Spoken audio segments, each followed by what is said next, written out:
Shalom saudara-saudara dalam nama Tuhan Yesus Kristus. Salam sejahtera buat saudara dimanapun saudara berada. Damai dan sukacita oleh Roh Kudus melimpah senantiasa dalam hati dan kehidupan saudara semua.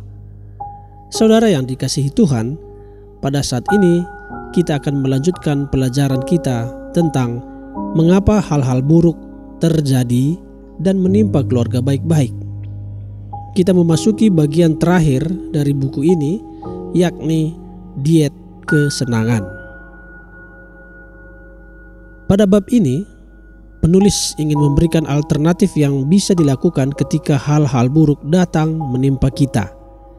Mempersiapkan hati menghadapi hal buruk jauh lebih baik daripada kita terus bertanya, mengapa ini harus terjadi? Mengapa ini menimpa keluarga kami? Padahal kami sudah hidup dengan benar dan sesuai dengan firman Allah. Karena itu, saat menghadapi hal-hal buruk, kita perlu memikirkan kalimat-kalimat Raja Salomo. Pergi ke rumah duka lebih baik daripada pergi ke rumah pesta. Karena di rumah dukalah kesudahan setiap manusia. Bersedih lebih baik daripada tertawa, karena muka muram membuat hati lega.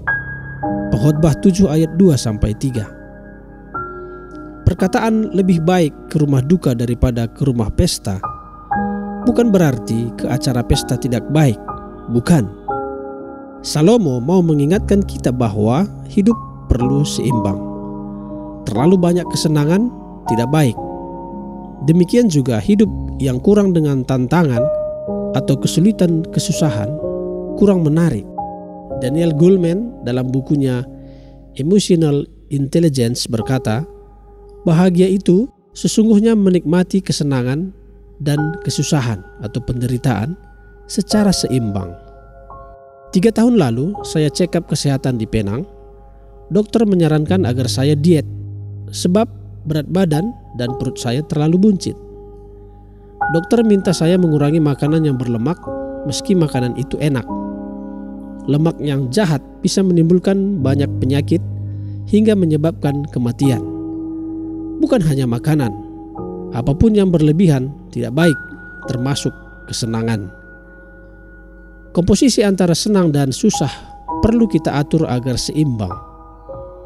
Kesenangan yang banyak seperti kelebihan lemak dalam tubuh akhirnya menjadi sumber penyakit. Bagian A, tujuan hidup. Apa tujuan hidup Anda? Jangan jadikan kekayaan atau kebahagiaan menjadi tujuan hidup. Tujuan hidup bukanlah kebahagiaan, tapi pertumbuhan. Mereka yang mengejar kesenangan justru paling tidak bahagia. Lihat saja pecandu narkoba atau seks. Dosis penggunaan selalu makin tinggi. Banyak artis dan orang kaya ternama akhirnya bunuh diri di dalam kelimpahan dan ketenarannya. Kesenangan bukan segalanya untuk bisa bahagia. Itu hanya sarana untuk bisa menikmati hidup lebih seimbang. Sesekali kita perlu secara sadar dan sengaja membuat diri susah.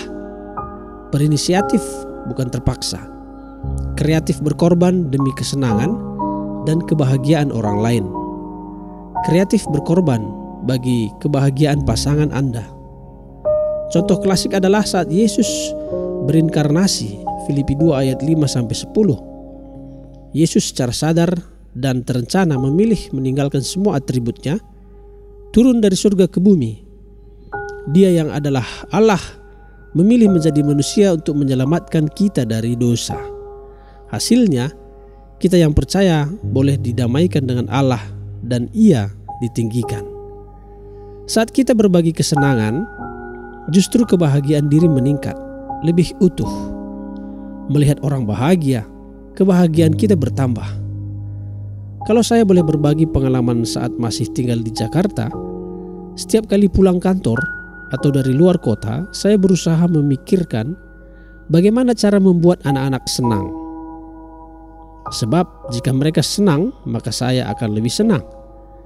Demikian juga terhadap istri saya. Sebagai trainer dan fasilitator keluarga, saya bisa terbang 80 kali dalam setahun. Saya sudah siapkan agenda buat keluarga sepanjang tahun.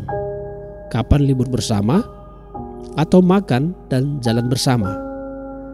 Sebab kesempatan tidak akan selalu ada. Kalau kita tidak menyediakan, kita hanya bisa menyisakan waktu buat mereka. Tujuan hidup kita bukanlah kebahagiaan tetapi pertumbuhan. Pertumbuhan karakter dan iman kita lewat suka dan duka. Agar bertumbuh ada dua syaratnya. Punya kelenturan dan cakap memaafkan. Tanpa kedua hal itu akan sulit bertumbuh. Kita boleh banyak dilukai pasangan, anak atau orang tua. Tapi selama ada kelenturan dan spirit memaafkan, semua bisa kita jalani. Bagian B, mengayun bandul kehidupan. Raja Salomo mengingatkan kita bahwa untuk segala sesuatu ada masanya. Ada waktu untuk senang, ada waktu untuk meratap, ada waktu untuk mencari, ada waktu untuk kehilangan, ada waktu untung, ada saat malang. Hidup laksana bermain ayunan, kadang di atas, kadang di bawah. Selama seimbang, bermainan ayunan itu asik kok. Apapun yang terjadi jalani saja. Nanti ketidaknyamanan atau kesudahan itu akan berlalu dengan sendirinya. Kita akan semakin terbiasa menjalani penderitaan hidup, lalu menjadi lebih kuat. Setelah melewati semuanya, kenyamanan itu makin terasa dan membuat kita lebih bahagia. Menikmati hidup seperti bermain ayunan, kadang di atas, kadang di bawah. Yang penting, cakap menjaga keseimbangan. Mengayun bandul dengan hati-hati. Di bawah atau di atas terus, keduanya tidak enak. Anda tinggal mengayun bandul hidup Anda secara seimbang. Jalan terus. Bagian C, antisipasi, menantikan kesusahan. Sesungguhnya, perasaan terlalu menderita saat mengalami kesusahan lebih disebabkan karena kita tidak siap. Kurang antisipasi. Kita perlu mempersiapkan mental menghadapi kemungkinan terburuk. Setiap saat itu bisa saja terjadi tanpa diduga. Karena itu, jangan terlena saat senang, di saat kaya atau sukses. Usahakan memulai diet kesenangan. Seperti Yusuf yang terus hidup sederhana dan menabung gandum di masa 7 tahun kelimpahan. Contoh lain adalah pengalaman Nabi Habakuk. Saat ada ancaman penjajahan dari bangsa lain, ia justru menunggu dan menantang masalah. Dengan seolah berkata, "Masalah, silakan datang." Habakuk berkata, "Namun dengan tenang akan kunantikan hari kesusahan yang akan mendatangi bangsa yang bergerombolan menyerang kami." Di bagian lain ia menulis, "Sekalipun pohon ara tidak berbunga, pohon anggur tidak berbuah, hasil pohon zaitun mengecewakan. Sekalipun ladang-ladang tidak menghasilkan bahan makanan, kambing domba terhalau dari kurungan, dan tidak ada lembu sapi dalam kandang, namun aku akan bersorak-sorak di dalam Tuhan, beria-ria di dalam Allah yang menyelamatkan aku." Habakuk 3 ayat 16b sampai 18. Habakuk mengajak pembacanya untuk tidak takut pada kemiskinan, kehilangan, atau ancaman bahaya apapun. Sebab Tuhan turut bekerja mendatangkan kebaikan di tengah keburukan peristiwa hidup. Inilah cara Habakuk menguatkan dirinya. Hal yang sama kita baca dalam pengalaman pemazmur. Dalam Mazmur 23 kita temukan satu pernyataan iman tingkat tinggi. "Sekalipun aku dalam kekelaman, aku tidak takut, sebab gadamu dan tongkatmu besertaku." Mazmur 23 ayat 4. Seorang penginjil pernah mengubah Mazmur tadi sebagai berikut. "Sekalipun aku dalam neraka, aku tidak takut, asalkan Tuhan di sampingku." Bagian D, 10 cara diet kesenangan. Kalau hal-hal buruk atau masa yang sulit datang, kurangilah kesenangan. Pikirkanlah hal-hal yang bisa kita lakukan untuk menyeimbangkan hal-hal menyenangkan yang pernah kita alami dengan tantangan yang ada di depan mata. Ini saya sebut diet kesenangan. Ada beberapa cara diet yang saya sarankan. Saudara bisa memilih dari beberapa alternatif di bawah ini sesuai dengan kondisi atau kebutuhan. Yang pertama, diet kesenangan bisa dengan berbagi bersama mereka yang malang, berkekurangan atau yang kurang beruntung. Terjun langsung, bukan sekedar transfer dana. Dengan demikian saudara diapresiasi dan merasa berguna. Merasa berguna adalah unsur penting dan utama untuk hidup bahagia. Yang kedua, diet kesenangan bisa dilakukan dengan memberi waktu dan telinga pada mereka yang kita sayangi. 20 tahun lalu istri saya kerap mengemis agar saya mendengarkan dia, karena bahasa cintanya adalah ngobrol. Bagi pria, tak selalu mudah untuk memberi telinga. Saat ini saya memilih profesi sebagai konselor karena membuat saya merasa berguna. Yang ketiga, diet kesenangan dilakukan dengan menyediakan waktu, mengunjungi relasi kita di rumah sakit atau penjara, berbagi perhatian. Yang keempat, diet kesenangan dilakukan dengan cara membagi sebagian penghasilan kita pada si miskin atau mereka yang membutuhkan. Semua ini membangun perasaan berguna. Yang kelima, kesenangan bisa juga dengan menahan diri dari membeli barang yang tidak dibutuhkan. Waspada jika kita terkena emptiness syndrome atau shopaholic. Rasanya mau belanja terus padahal kita tidak membutuhkan. Itu bisa pertanda Anda sedang kesepian, merasa depresi, atau harga dirimu miskin. Yang keenam, diet kesenangan bisa Anda lakukan dengan sadar menerima kekurangan atau kegagalan pasangan, kemudian mengizinkan dia untuk sementara waktu gagal atau menikmati kesenangannya yang salah. Setia mendampingi suami di saat jalannya menyimpang atau berkhianat, atau memberi anak selalu kesempatan kedua, selalu memaafkan anak yang mengesalkan hati.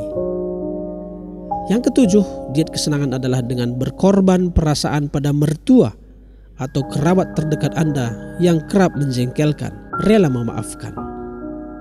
Yang kedelapan, diet kesenangan bisa kita lakukan dengan tawah menjalani penyakit atau kesulitan hidup lainnya yang tak kunjung selesai. Kadang hidup kita seperti menjalani lorong yang gelap seolah tanpa ujung. Yang kesembilan, diet kesenangan dengan cara belajar senang melihat kesenangan orang lain, bahkan musuh kita, bebas dari iri dan dengki. Yang kesepuluh, diet kesenangan bisa kita lakukan dengan berusaha menurunkan standar hidup. Apakah itu pindah ke rumah yang lebih kecil atau ke kota yang lebih kecil? Saya melakukannya tahun lalu. Nekat pindah ke Salatiga. Saya berhemat supaya bisa ada dana buat sekolah anak-anak.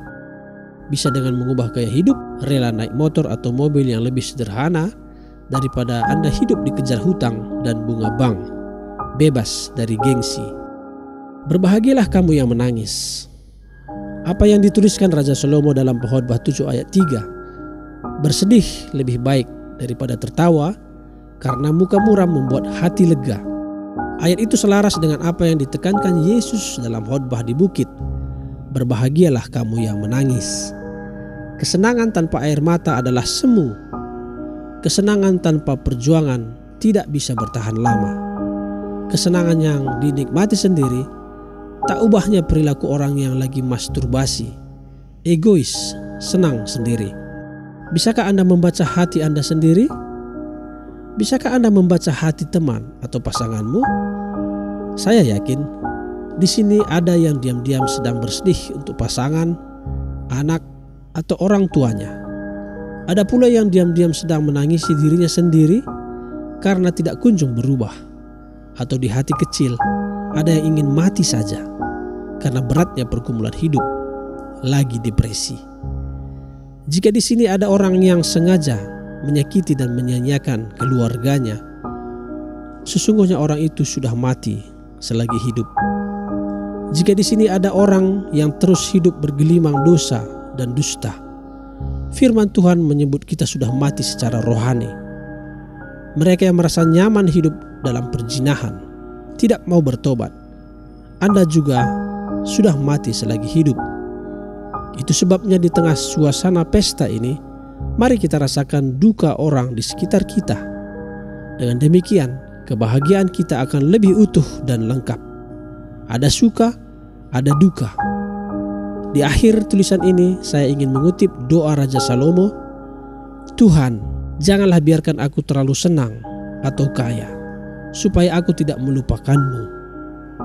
Salomo adalah raja yang sangat kaya dan paling berkuasa di zamannya.